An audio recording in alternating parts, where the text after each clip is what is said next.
Mari kita akan bersama-sama membaca firman Tuhan di dalam kitab Injil, di dalam kitab Ibrani.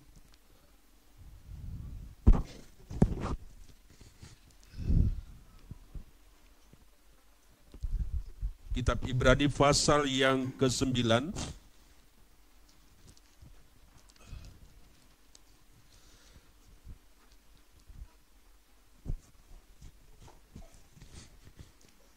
Kitab Ibrani pasal yang ke-9 ayat 11 sampai dengan ayat 14. Mari kita akan membacakan secara bersama-sama. Ibrani pasal yang ke-9 ayat 11 sampai dengan ayat 14. Mari kita akan bangkit berdiri, kita akan membacakan firman Tuhan secara bersama-sama. Kristus adalah pengantara dari perjanjian yang baru. Tetapi Kristus telah datang sebagai imam besar untuk hal-hal yang baik yang akan datang. Ia telah melintasi kemah yang lebih besar dan yang lebih sempurna, yang bukan dibuat oleh tangan manusia, artinya yang tidak termasuk ciptaan ini. Dan ia telah masuk satu kali untuk selama-lamanya ke dalam tempat yang kudus, bukan dengan membawa darah domba jantan dan darah anak lembu, tetapi dengan membawa darahnya sendiri. Dan dengan itu ia tak, sebab jika darah domba jantan dan darah lembu jantan dan percikan abu muda menguduskan mereka yang najis, sehingga mereka disucikan secara lahiriah, betapa lebihnya darah Kristus yang oleh Roh yang kekal telah mempersembahkan dirinya sendiri kepada Allah sebagai persembahan yang tak bercacat, akan menyucikan hati nurani kita dari perbuatan-perbuatan yang sia-sia, supaya kita dapat beribadah kepada Allah yang hidup. Berbahagia Bapak Ibu yang dikasihi Tuhan, yang sudah membaca firman Tuhan, terlebih kepada setiap kita yang melakukan firman Tuhan. Yesus persembahan yang sempurna. Jumat Agung itu bukan sekedar hari duka atau mengenang penderitaan Yesus di kayu salib. Lebih dari itu, hari ini itu adalah sebuah momen kita merenungkan kasih Allah yang luar biasa. Kasih yang dinyatakan melalui pengorbanan Yesus Kristus sebagai persembahan yang sempurna bagi kita semua. Bayangkan Bapak Ibu Saudara dikasihi Tuhan, sebuah dunia di mana setiap dosa harus ditebus dengan darah binatang. Setiap tahun umat Tuhan datang membawa korban, domba, lembu, ya, kambing, hanya untuk sementara diampuni. Tapi itu semua tidak pernah menyentuh hati, tidak pernah mengubah, ya, manusia dari dalam. Namun ketika Yesus datang, semuanya berubah. Ia tidak membawa darah binatang, melainkan Yesus membawa darahnya sendiri. Ia bukan sekedar imam besar yang biasa, tetapi dia imam besar yang agung, yang memasuki tempat kudus, bukan buatan tangan manusia, melainkan hadirat Allah sendiri. Dan ia datang bukan dengan persembahan lain, tetapi dengan dirinya sendiri sebagai korban. Inilah makna Jumat Agung. Yesus Kristus mempersembahkan hidupnya satu kali untuk selama-lamanya, ya, demi menyucikan kita.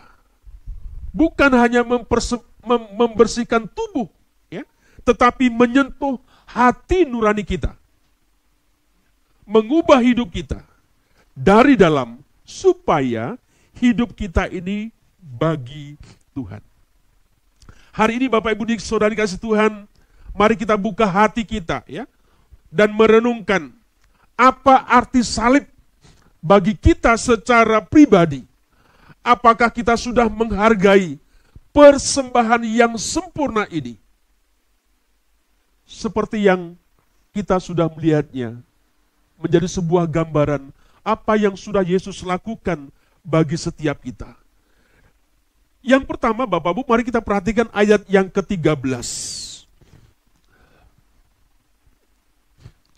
Di sana dikatakan, sebab jika darah domba jantan dan darah lembu jantan dan percikan abu lembu muda menguduskan mereka yang najis, sehingga mereka disucikan secara lahiriah. Bapak Ibu Saudara, dalam perjanjian lama, Allah mengatur agar umatnya ini membawa korban ya, berupa darah domba, darah lembu, darah kambing, itu untuk pengampunan dosa. Pada zaman dahulu seperti itu, ya, dalam perjanjian lama. Nah, setiap kali seseorang berbuat dosa, Bapak Ibu, mereka harus membawa korban, ya, ke bait Allah, ke rumah Tuhan, ya. Lalu imam mempersembahkan di atas mezbah. Itu adalah sebuah sistem, ya, yang kudus dan yang sudah ditetapkan oleh Tuhan. Tapi semua itu, Bapak Ibu, hanya bisa menyucikan secara lahiriah. Artinya apa? Korban itu hanya membersihkan tubuh, bukan hati. Dosa memang ditutupi, ya, untuk sementara, tetapi tidak dihapuskan secara tuntas. Hati manusia masih tetap kotor, hati nuraninya masih tetap merasa bersalah, dan korban-korban yang ia harus itu terus diulang setiap tahun seperti itu.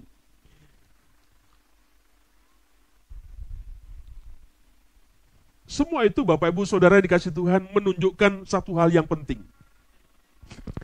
Kita ini butuh korban yang lebih besar, ya, yang lebih murni, yang lebih dalam efeknya, dalam pengaruhnya seperti itu. Bukan hanya untuk menutupi, ya, dosa dari luar, tetapi menyentuh hati, ya, menyucikan hati dari dalam. Itulah yang Yesus kerjakan. Itu yang Yesus lakukan kepada setiap kita. Persembahan dalam sistem lama seperti apa yang saya katakan tadi Bapak Ibu, seperti menutup luka dengan perban, ya, tetapi tidak menyembuhkan lukanya. Maka kita bersyukur, ya, karena Allah tidak berhenti di sana. Ia merancang jalan yang sempurna melalui Yesus Kristus, anaknya yang menjadi korban yang menyucikan sampai hari ini. Kalau dulu penghapusan dosa dengan cara yang seperti itu, dan itu hanya sifatnya lahiriah, tidak cukup. Tapi kita bersyukur kepada Tuhan. Tuhan memberikan sebuah jalan, sebuah kesempurnaan melalui Yesus Kristus. Dia menjadi korban yang menyucikan sampai hari ini. Yang kedua, Bapak Ibu, di dalam ayat yang ke-11, ya, di sana dikatakan demikian,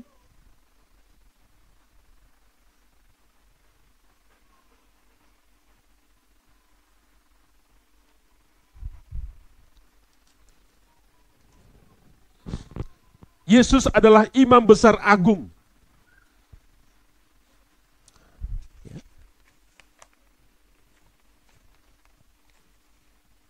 Yesus adalah imam besar agung. Perhatikan ayat 11 Bapak Ibu.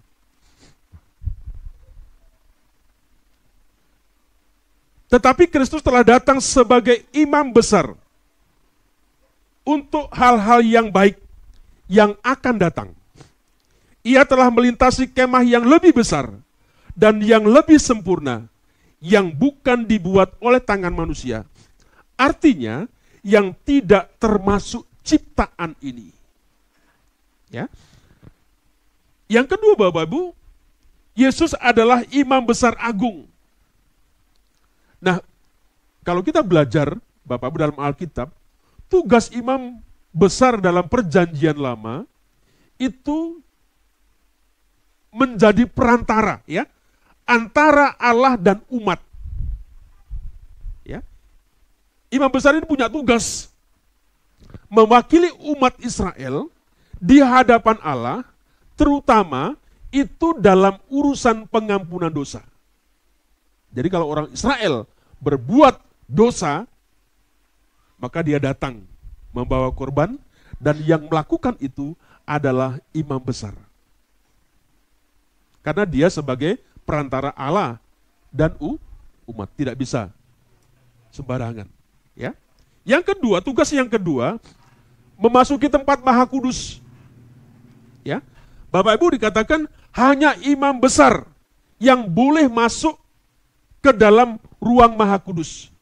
Ya, Bapak Ibu kalau kita belajar tabernakel ada tiga sekat kira-kira begitu ya. Ya. Ada 3 sekat di ruang tabernakel.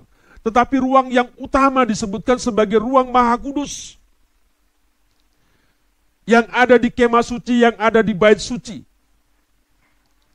Ya. Dia hanya imam besar yang boleh masuk ke situ. Dan hanya 1 kali setahun imam besar itu boleh masuk, nginjak kakinya, itu di ruang maha suci. Ya, di hari raya perdamaian, di hari raya pendamaian seperti itu. Untuk apa? Untuk mempersembahkan darah korban ya demi pengampunan dosa umat manusia. Bagi umat orang-orang Israel yang datang minta pengampunan seperti itu.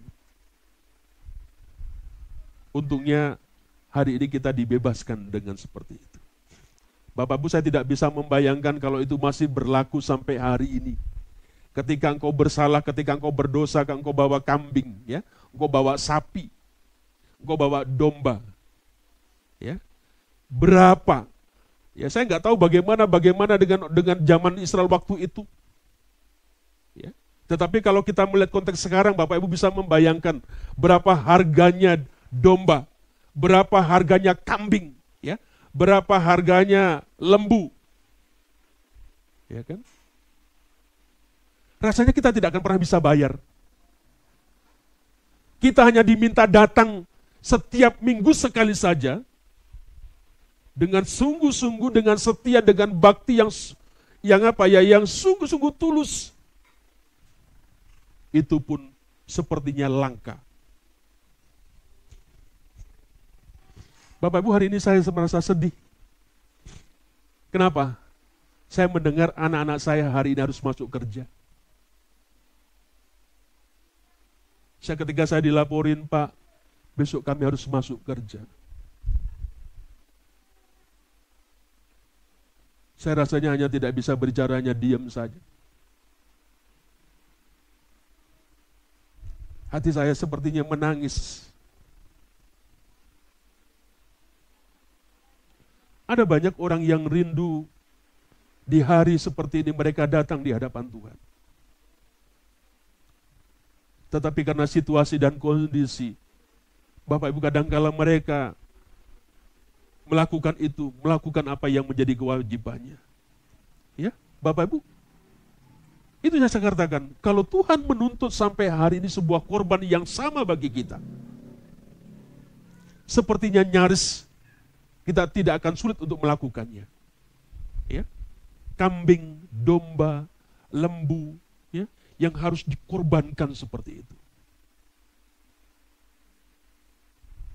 Yang ketiga, Bapak Ibu, Apa tugas imam yang ketiga? Membawa darah korban. Ya.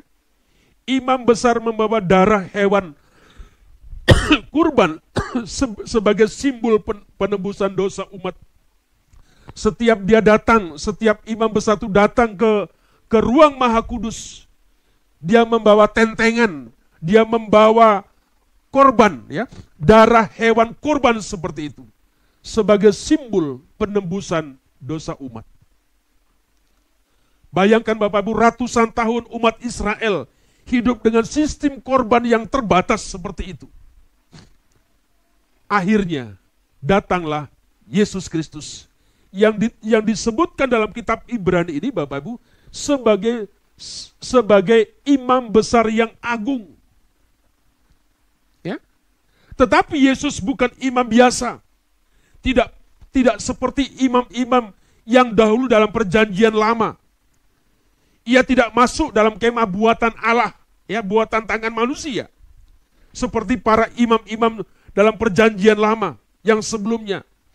Tetapi Yesus masuk ke rumah surgawi, ya, yang sempurna. Hadirat Allah sendiri, dia datang ke sana, Bapak Ibu. Sebab itu dikatakan Yesus adalah imam besar agung. Ya. Yesus tidak hanya mewakili kita di hadapan Allah, tetapi dia menjadi jalan bagi kita kepada Allah. Ia datang bukan membawa sebuah persembahan lain, ya, tapi membawa dirinya sendiri, ya, sebagai korban. Ia tidak mempersembahkan darah binatang, tetapi darahnya sendiri, seperti yang kita lihat tadi.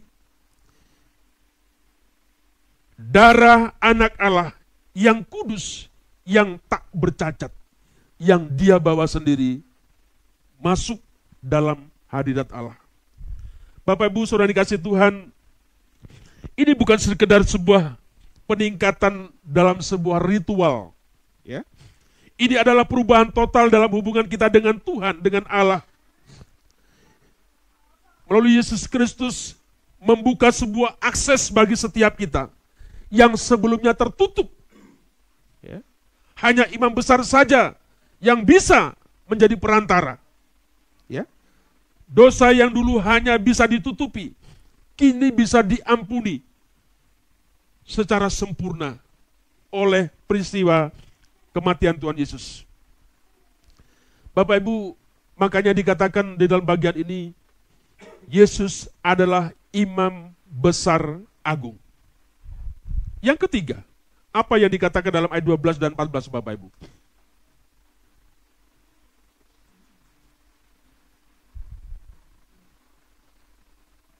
Betapa lebihnya darah Kristus yang oleh roh yang kekal telah mempersembahkan dirinya sendiri kepada Allah sebagai persembahan yang tak bercacat, akan menyucikan hati nurani kita dan dari perbuatan-perbuatan yang sia-sia, supaya kita dapat beribadah kepada Allah yang hidup. Ya. Ayat yang ke-12 dikatakan, dan ia telah masuk satu kali untuk selama-lamanya ke dalam tempat yang kudus, bukan dengan membawa darah domba jantan dan darah anak lembu, tetapi dengan membawa darahnya sendiri. Dan dengan itu ia telah mendapatkan keselepasan yang kekal. Yang ketiga yang mau dikatakan Bapak Ibu, bahwa Yesus memberikan dirinya sendiri.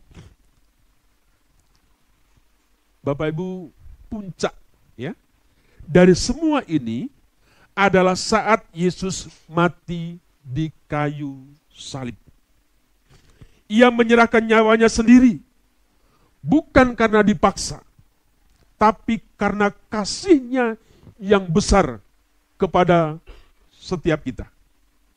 Darahnya bukan hanya suci, ya, tapi berkuasa untuk menyucikan, ya, hati nurani kita. Inilah yang tidak bisa dilakukan oleh sistem korban dalam perjanjian lama. Yesus mati satu kali untuk selama-lamanya. Dan pengorbanannya, Bapak Ibu, tidak perlu diulang. Karena itu sudah sempurna. Kristus Yesus menyucikan hati nurani kita dari perbuatan yang sia-sia. Supaya apa? Supaya kita bisa hidup untuk melayani Allah yang hidup. Artinya apa? Korban Yesus bukan hanya memberi kita sebuah pengampunan, ya, tetapi juga memberi kita arah dan tujuan hidup. Ya.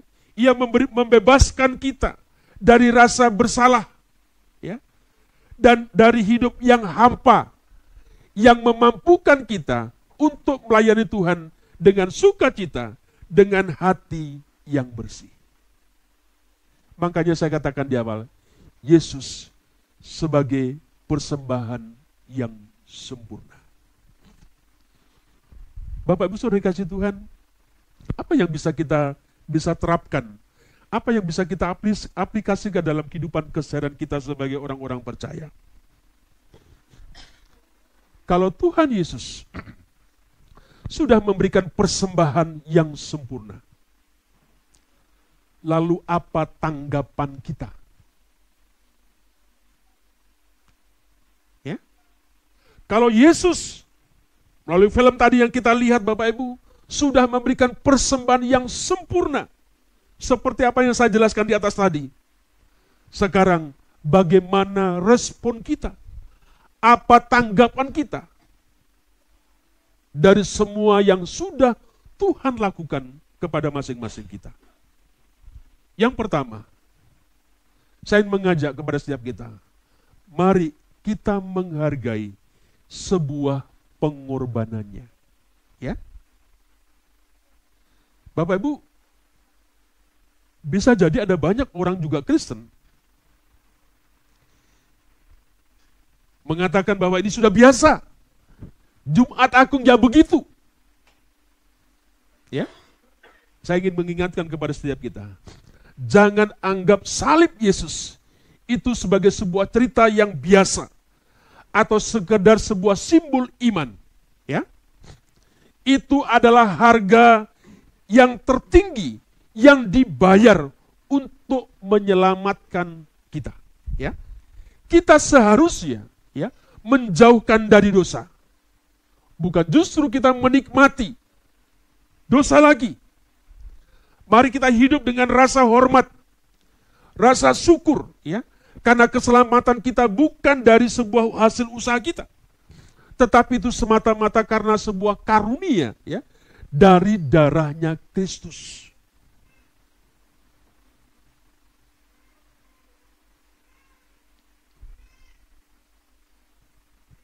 Kalau bukan karena apa yang dilakukan Yesus, kita tidak tahu bagaimana arti daripada kehidupan yang kita jalani. Ya? Sebab itu, saya sungguh mengajak kepada setiap kita, biarlah hari ini menjadi sebuah momentum baru kepada setiap kita. Dengan apa? Kita belajar menghargai sebuah pengorbanan Tuhan. Ketika engkau coba meninggalkan Tuhan, ingatlah apa yang sudah Tuhan buat di tengah-tengah kehidupan kita, di tengah-tengah dunia itu kita. Ya. Jangan lihat yang lain, tetapi lihatlah apa yang Tuhan sudah kerjakan bagi kita. Yang kedua, Bapak Ibu, mari izinkan hati nurani kita ini disucikan. Yesus bukan hanya menyucikan tubuh kita, ya, tapi menjangkau sampai hati terdalam. Saya sungguh rindu momen ini menjadi sesuatu titik balik baru bagi setiap kita. Bukan saatnya kita sudah mulai diojok-ojok harus begini begitu, tidak. Ada sebuah kesadaran yang ada bagi masing-masing kita. Kenapa hati nurani kita ini sudah disucikan? Ya. Kenapa itu tadi? Yesus dengan apa yang dia sudah kerjakan itu sudah menjangkau sampai hati terdalam. Ya. Jika kita masih hidup Bapak Ibu dalam rasa bersalah, atau mungkin ada sebuah luka batin, atau ada dosa yang belum diserahkan, hari ini, ya, adalah saatnya membuka hati kita dan biarkan darah Kristus itu menyucikan hati nurani kita. Kita tidak perlu hidup dalam sebuah penyesalan yang terus-menerus. Sampai kapan kita akan membawa itu dalam kehidupan kita? Ya. Mari jangan biarkan. Kenapa? Karena pengampunan, ya, yang sejati sudah Tuhan sediakan bagi setiap kita. Yang ketiga, apa yang harus kita lakukan? Mari kita hidup melayani Allah dengan sukacita. Ya. Tujuan penyucian ini Bapak Ibu bukan agar kita hidup nyaman saja, ya, tetapi supaya kita melayani Allah yang hidup. Mari kita gunakan hidup kita untuk memuliakan Tuhan. Ya, sekali lagi, mari kita gunakan hidup kita untuk memuliakan Tuhan. Bisa itu lewat sikap kita di rumah. Ya. Suami dengan istri, dengan anak-anak, atau juga mungkin di lingkungan. Mari kita belajar. Ya. Kalau kita berkata-kata, berkatalah yang baik. Ya. Supaya nanti engkau tidak menyesal ketika siap orang yang kau kasih kemudian meninggalkan engkau. Tapi selama hidup kadang-kadang kita menyia-nyiakan orang-orang yang ada di sekeliling kita. Tetapi ketika dia meninggalkan kita, nangisannya luar biasa. Ya, Bapak Ibu, mari saya ingin mengajak setiap kita. Ya, mari kita muliakan dengan sikap kita di rumah, di pekerjaan, di pelayanan, dalam hubungan kita dengan sesama seperti itu. Ingat Bapak Ibu, kita bukan milik kita sendiri. Ya, kita ini sudah miliknya Yesus yang sudah menebus kita. Bukan milikmu. Ini adalah milik Yesus. Makanya kalau ada orang menghalangi, jangan halangi saya. Sekarang adalah saya milik Yesus. Itu yang harus ditanamkan, itu yang harus dihidupkan di tengah-tengah kehidupan setiap kita. Ya. Jadi, Bapak Ibu Saudara kasih Tuhan, marilah kita hidup sebagai orang yang diselamatkan oleh kasih karunia, ya. Bukan karena kita layak, tapi karena Yesus yang layak. Mari kita jalani hidup ini dengan iman, dengan sebuah pengharapan, ya, dengan sebuah pengabdian kepada Allah yang hidup. Sebagai penutupnya, Bapak Ibu, ketika dunia menawarkan banyak hal untuk kita kejar, ya, ketika dunia ini menawarkan banyak hal yang kita harus kejar, mungkin jabatan, mungkin kekayaan, mungkin prestasi. Hari ini kita diingatkan kembali ke satu tempat yang paling penting dalam sejarah umat manusia, yaitu salib Kristus. Jadi, di sanalah, di salib Yesus, kasih Allah dinyatakan dengan sempurna. Di sanalah pengampunan mengalir tanpa syarat. Dan di sanalah jalan menuju hidup yang kekal dibuka lebar untuk kita. Yesus tidak datang membawa persembahan. Ia datang menjadikan persembahan itu sendiri. Dan pengorbanannya Bapak Ibu cukup. Ya. Sempurna. Sekali untuk selama-lamanya. Sudahkah Bapak Ibu Saudara kita merespon, ya, salib dengan hidup yang benar? Apakah kita masih hidup seolah-olah pengorbanan itu tidak berarti? Ya. Saya tidak tahu berapa lama Bapak Ibu, berapa kali Bapak Ibu ikut dalam acara Jumat Agung seperti ini. Apakah kita masih hidup ya?